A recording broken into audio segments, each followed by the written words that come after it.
வணக்கம். மாலை முரசு செய்திகளை விரிவாக பார்ப்பதற்கு முன்பாக முதல் தலைப்புச் செய்திகளை பார்க்கலாம். புதிய கல்விக் கொள்கை அடிப்படையில் அடுத்த கல்வியாண்டு முதல் 10ஆம் வகுப்புக்கு 2 முறை பொதுத் தேர்வுகள் நடத்த முடிவு. தேர்வுகளை நடத்துவதற்கான விதிமுறைகளுக்கு ஒப்புதல் அளித்தது CBSE.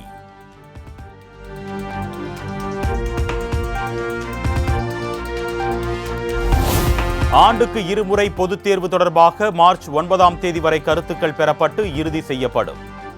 பள்ளிகள், மாணவர்கள், பெற்றோர்கள் கருத்துக்களை CBSE இணையதளத்தில் தெரிவிக்கலாம் என்றும் அறிவிப்பு.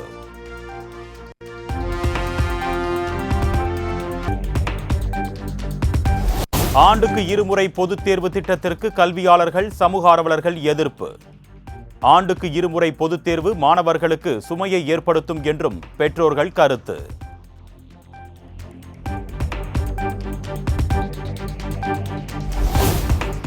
புதிய தொகுதி மறுவரையறை நடவடிக்கை தென்னிந்தியாவை பாதிக்கும் என்று மத்திய அரசுக்கு முதலமைச்சர் மு.க.ஸ்டாலின் கண்டனம். தேசிய வளர்ச்சிக்கு சிறப்பான பங்களிப்பை தந்த மாநிலங்களை வஞ்சிக்க கூடாது என்றும் எக்ஸ் தளத்தில் பதிவு.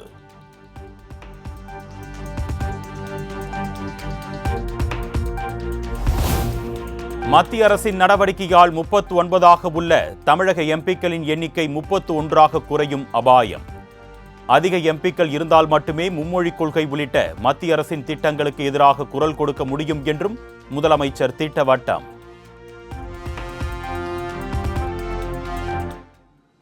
தமிழ்நாட்டில் இருக்கக்கூடிய தொகுதிகளில் 8 தொகுதிகளை இழக்க வேண்டிய ஒரு சூழ்நிலை ஏற்பட்டிருக்கு. அதாவது தமிழ்நாட்டுக்கு 39 எம்பிக்கள் இருக்க மாட்டாங்க, 31 எம்பிக்கள் தான் இருப்பாங்க. இன்னொரு முறையில் கணக்கிட்டு பார்த்தீங்கன்னா நாட்டில் ஒட்டுமொத்த எம்பிக்கள் எண்ணிக்கை உயர்த்தி அதுக்கேற்ப பிரிச்சாலும் நமக்கு இழப்பு தான் ஏற்படும், நமக்கான பிரதிநிதித்துவம் குறைஞ்சு போயிடும்.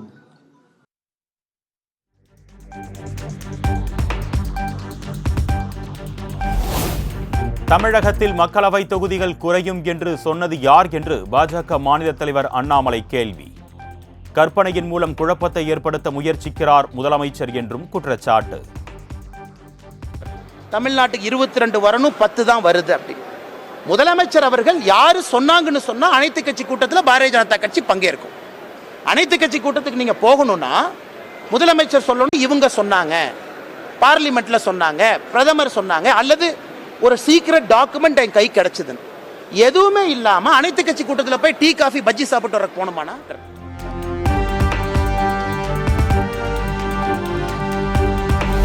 மத்திய அரசின் தொகுதி மறுசீரமைப்பு விவகாரத்தில் மார்ச் 5ஆம் தேதி அனைத்து கட்சி கூட்டம் நடைபெறும். 40 கட்சிகளுக்கு அழைப்பு விடுக்கப்படும் என்றும் முதலமைச்சர் மு.க.ஸ்டாலின் அறிவிப்பு. தமிழ்நாடு இன்னைக்கு மிகப்பெரிய உரிமை போராட்டத்தை நடத்த வேண்டிய சூழ்நிலைக்கு தள்ளப்பட்டிருக்கு. ஆகவே வருகிற 5ஆம் தேதி அனைத்து கட்சி கூட்டம், அதாவது பதிவு பெற்றிருக்கும் தேர்தல் ஆணையத்தில் ரெஜிஸ்டர் ஆகிருக்கக்கூடிய 40 கட்சிகளை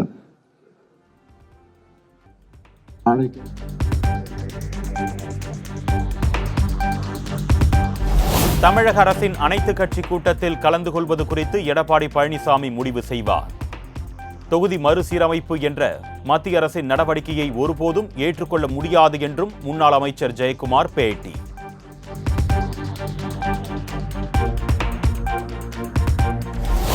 கோவை வந்தடைந்தார் மத்திய உள்துறை அமைச்சர் அமித்ஷா. விமான நிலையத்தில் கோவை ஆதிநாராயண பெருமாள் கோவில் சார்பில் அமித்ஷாவுக்கு பூரண கும்ப மரியாதை.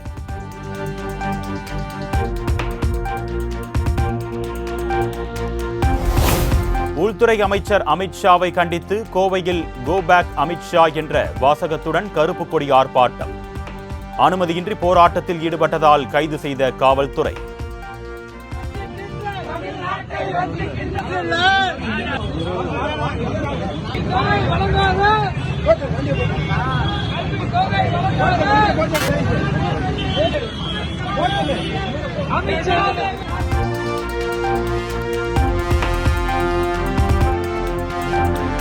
தமிழக வெற்றி கழகத்தின் 2ஆம் ஆண்டு தொடக்க விழா.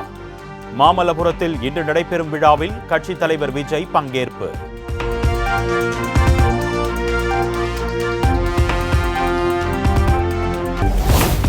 தமிழக வெற்றிக் கழகத்தின் 2ஆம் ஆண்டு தொடக்க விழாவில் முக்கிய அறிவிப்புகளை வெளியிடுகிறார் விஜய். கட்சியின் அடுத்த கட்ட நகர்வு குறித்து முக்கிய முடிவுகள் எடுக்கப்பட இருப்பதாகவும் தகவல்.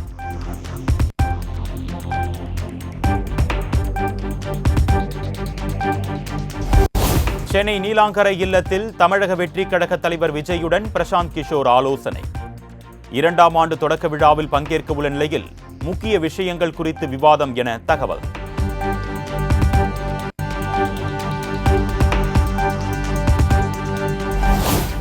அது முன்னாடியே தெரியும், தங்கச்சிய வாழ்த்திட்டோம், அவர் எங்கு இருந்தால் வாழ்த்துக்கள்.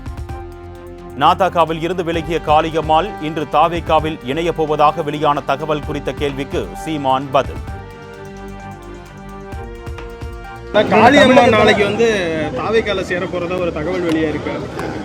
இல்லை, அது தெரியும், முன்னாடியே தெரியும். தங்கச்சியை நம்ம வாழ்த்திட்டோம். தங்கச்சி எங்க இருந்தாலும்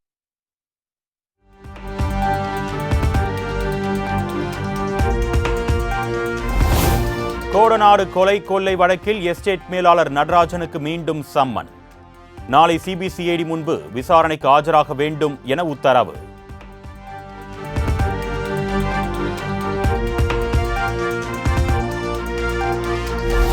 கோவை வடக்கு சட்டமன்ற தொகுதி அதிமுக எம்எல்ஏ அம்மன் அர்ஜுனன் இல்லத்தில் 13 மணி நேரமாக நடைபெற்ற லஞ்ச ஒழிப்புத்துறையினர் சோதனை நிறைவு.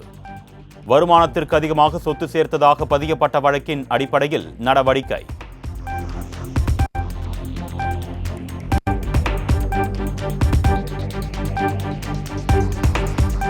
கோவை வடக்கு தொகுதி அதிமுக எம்எல்ஏ அர்ஜுனன் வீட்டில் நடைபெறும் ஐடி சோதனைக்கு எடப்பாடி பழனிசாமி கடும் கண்டனம். திமுக அரசின் முறைகேடுகளை திசை திருப்ப லஞ்ச ஒழிப்பு சோதனையை ஏவி விட்டிருப்பதாகவும் காட்டம்.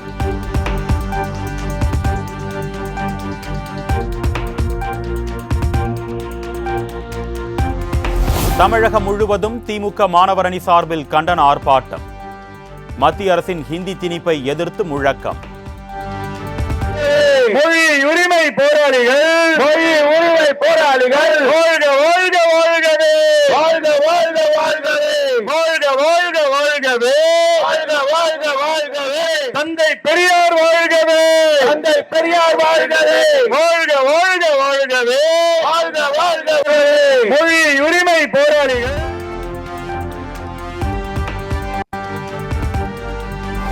மும்மொழி கொள்கை மற்றும் PM ஸ்ரீ விவகாரத்தில் திமுக அரசு இரட்டை வேடம் போடுகிறது. அனைத்து விஷயங்களிலும் 1000 பச்சோந்திகளுக்கு தமிழக அரசு சமம் என்றும் முன்னாள் அமைச்சர் ஜெயக்குமார் விமர்சனம்.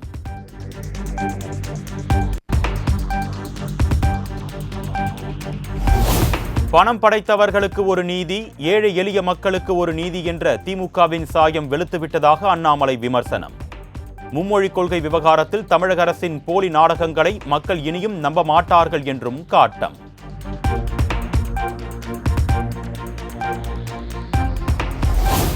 பல்வேறு வேடங்கள் போடக்கூடிய அண்ணாமலையின் பேச்சுக்கு யாரும் முக்கியத்துவம் அளிக்க மாட்டார்கள். தமிழகத்தில் ஹிந்தி திணிப்புக்கு ஒருபோதும் இடம் கிடையாது என்றும் திருமாவளவன் பேட்டி. அண்ணாமலை பேசுவது ஒரு விதண்டாவாதம் பேசுகிறார். அவருடைய அரசியலை இங்கே நிலைநாட்ட வேண்டும் என்று விரும்புகிறார். அவர் கர்நாடகாவிலே இருந்தால் நான் கன்னடன் என்பார், தமிழ்நாட்டிலே வந்தால் நான் தமிழன் என்பார், RSS கூடாரத்திற்கு போனால் நான் இந்து என்பார். இப்படி பல வேடம் போடக்கூடியவர் அண்ணாமலை. ஆகவே அண்ணாமலையின் பேச்சுக்கு தமிழ்நாட்டில் யாரும் உரிய முக்கியத்துவம் தரமாட்டார்கள். அவர் பேசுவதை விதண்டாவாதமாகத்தான்.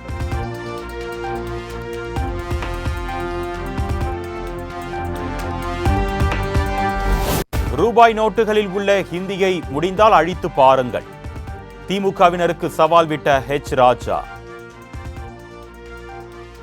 இல்லைன்னா வீட்டில் உட்காந்துட்டே அழிக்கலாம். ஏன் 500 ரூபா நோட்டில் இருக்கிற ஹிந்தியை அழி பார்ப்போம். மானங்கட்டவங்களா, மானங்கட்டவர்கள். உங்கள் 100 ரூபா நோட்டில், 500 ரூபா நோட்டில் இருக்குல்ல, 200 ரூபா நோட்டில் இருக்குல்ல, 100 ரூபா நோட்டில் இருக்க அந்த ஹிந்தியை அழி பார்ப்போம்.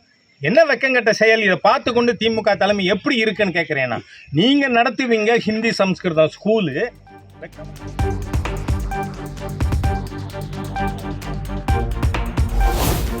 சமத்துவம் இருக்கும் இடத்தை குலைப்பது எங்கள் வேலையல்ல, காலில் குத்தும் முல்லைத்தான் பிடுங்குவோம். 500 ரூபாய் நோட்டில் ஹிந்தியை அழியுங்கள் பார்ப்போம் என்று சவால் விடுத்த ராஜாவுக்கு MP சு வெங்கடேசன் பதிலடி.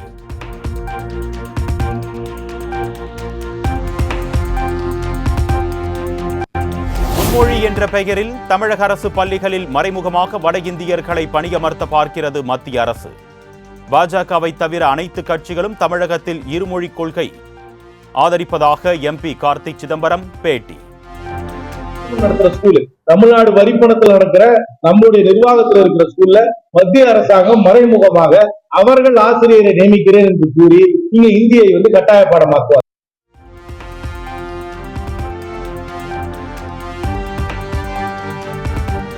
கோவையில் லஞ்ச ஒழிப்புத்துறை சோதனைக்கு இடையே சிரித்தபடி உரையாடிக் கொண்ட அதிமுக முன்னாள் அமைச்சர்கள் செங்கோட்டையன், வேலுமணி இருவருக்கும் இடையே மோதல் போக்கு நிலவி வருவதாக பரவிய தகவலுக்கு முற்றுப்புள்ளி.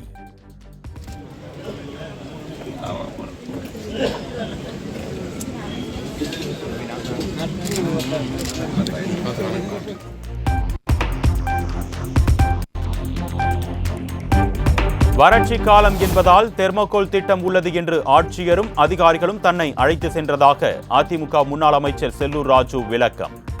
தன்னை மட்டும் தெர்மோகோல் என்று ஓட்டுகிறார்கள் என்றும் பேட்டி.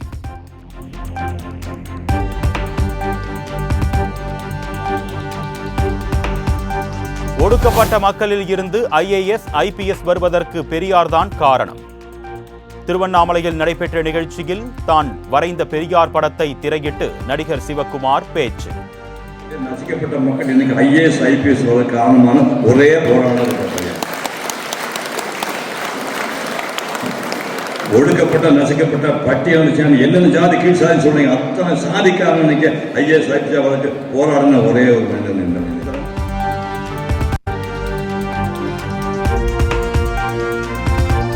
இலங்கை கடற்படையால் சிறைப்பிடிக்கப்பட்ட மீனவர்களை விடுதலை செய்ய கோரி வரும் 28ஆம் தேதி முதல் தொடர் உண்ணாவிரத போராட்டம்.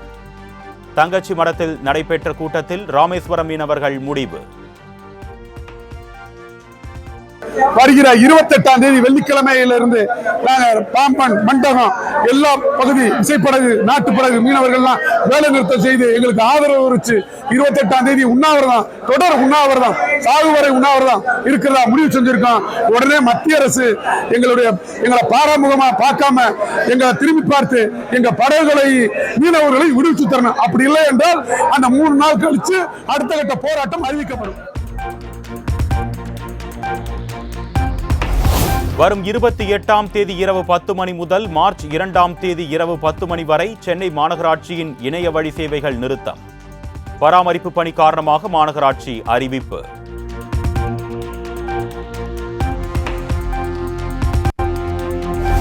கடந்த 2020ஆம் ஆண்டுக்கு பிறகு தமிழக அரசு துறைகளில் நியமிக்கப்பட்டுள்ள தற்காலிக பணியாளர்களை நீக்க வேண்டும். தமிழ்நாடு அரசுக்கு சென்னை உயர்நீதிமன்றம் அதிரடி உத்தரவு.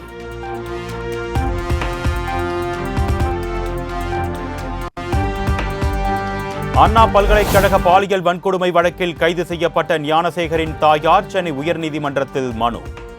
தன் மகனை குண்டர் தடுப்பு சட்டத்தின் கீழ் கைது செய்யப்பட்ட உத்தரவை ரத்து செய்ய வேண்டும் என கோரிக்கை.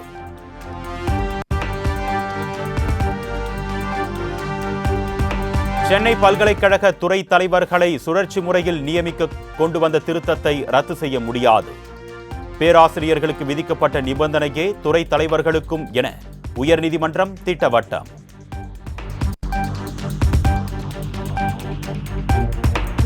தங்களை ஏமாற்றினால் 2026 தேர்தலில் திமுக ஏமாறும். ஜாக்டோ ஜியோ அமைப்பினர் எச்சரிக்கை. எங்களை உதாசீனப்படுத்துவதைத்தான் அவர் உச்சகட்டமாக நினைத்துக் கொண்டிருக்கிறார். ஆகவே இந்த கோரிக்கைகளை கண்டிப்பாக நாங்கள் வென்றெடுக்க முடியும். இன்று தமிழ்நாடு கொந்தளிப்பில் இருக்கிறது. ஆசிரியர்கள், அரசூழியர்களும் கொந்தளிப்பில் இருக்கிறார்கள். நீங்கள் ஏமாற்றினால் கண்டிப்பாக 2026 நீங்கள் ஏமாறுவீர்கள். இதை எழுதி வைத்துக் கொள்ளுங்கள்.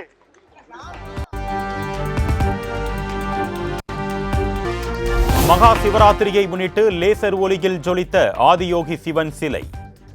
பக்தி பரவசத்துடன் மனம் லயித்து கண்டு ரசித்த பக்தர்கள்.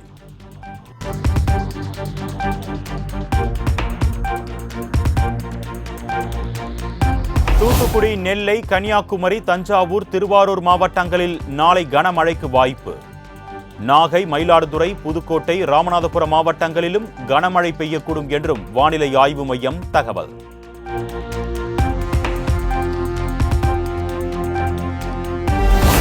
சிபிஎஸ்இ, ஐசிஎஸ்இ, ஐபி மற்றும் பிற வாரியத்துடன் இணைந்த பள்ளிகளில் 1 முதல் 10ஆம் வகுப்பு வரை தெலுங்கு மொழி கட்டாயம்.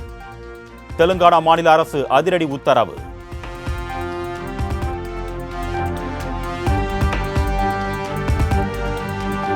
உத்தரப்பிரதேசத்தில் 45 நாட்களாக கோலாகலமாக நடைபெற்று வரும் மகா கும்பமேளா இன்றுடன் நிறைவு நாளையொட்டி அதிகாலை முதலே கோடிக்கணக்கான பக்தர்கள் திரிவேணி சங்கமத்தில் புனித நீராடல்.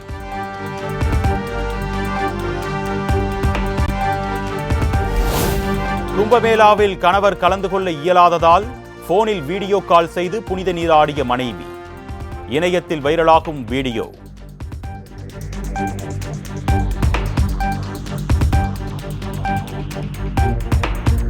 மகா சிவராத்திரியை முன்னிட்டு கும்பமேளா செல்லும் பயணிகள் வசதிக்காக 350 ரயில்கள் பிரயாக்ராஜ் ரயில் நிலையம் வழியே இயக்கம். இதுவரை 335 ரயில்கள் இயக்கப்பட்டதில் 16 லட்சத்திற்கும் மேற்பட்டோர் பயணம் செய்திருப்பதாக ரயில்வே நிர்வாகம் தகவல்.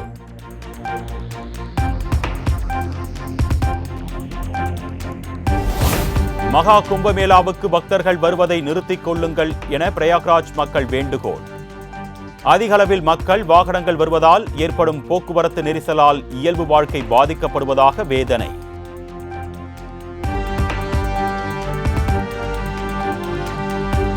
டீப் சீக் செயலி தீங்கு விளைவிக்கும் என்றால் அதனை பயன்படுத்துவதை தவிர்க்க வேண்டும் என்று டெல்லி உயர்நீதிமன்றம் அறிவுரை. செயலிக்கு தடை கோரிய வழக்கை அவசரமாக விசாரிக்கும் அளவிற்கு முகாந்திரம் இல்லை என்றும் கருத்து.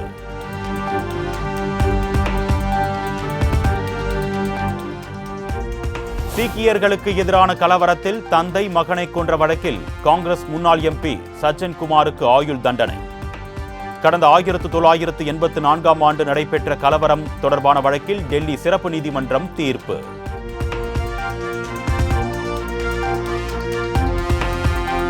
டெல்லி சட்டப்பேரவையில் அமளியில் ஈடுபட்ட முன்னாள் முதலமைச்சர் அத்தீஷி உள்ளிட்ட 12 எம்எல்ஏக்கள் சஸ்பெண்ட். முதல் நாள் கூட்டத்தொடரில் ஆளுநர் உரைக்கு எதிர்ப்பு தெரிவித்து முழக்கம் எழுப்பியதால் நடவடிக்கை.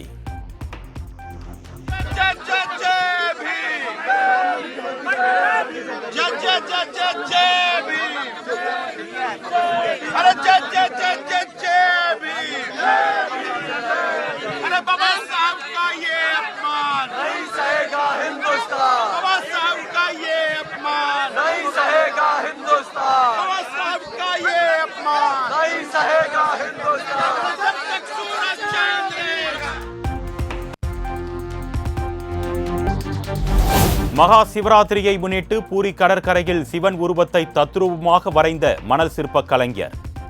144 சிவலிங்கங்களை 144 கும்பங்களில் அமர்த்தியவாறு வரைந்து அசத்தல்.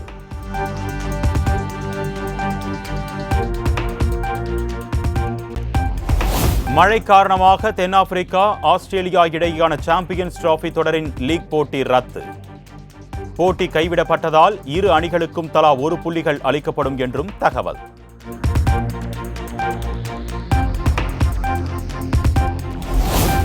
மகளிர் பிரீமியர் லீக் தொடரில் டெல்லி கேபிட்டல்ஸ் அணி வெற்றி. 6 விக்கெட்டுகள் வித்தியாசத்தில் குஜராத்தை வீழ்த்தி அசத்தல்.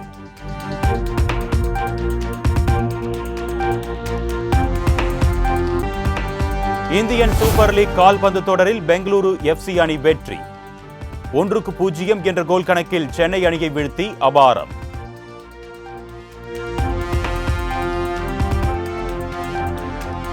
ஐசிசி சாம்பியன்ஸ் கோப்பை கிரிக்கெட் தொடர். ஆப்கானிஸ்தான், இங்கிலாந்து அணிகள் இன்று பல பரீட்சை.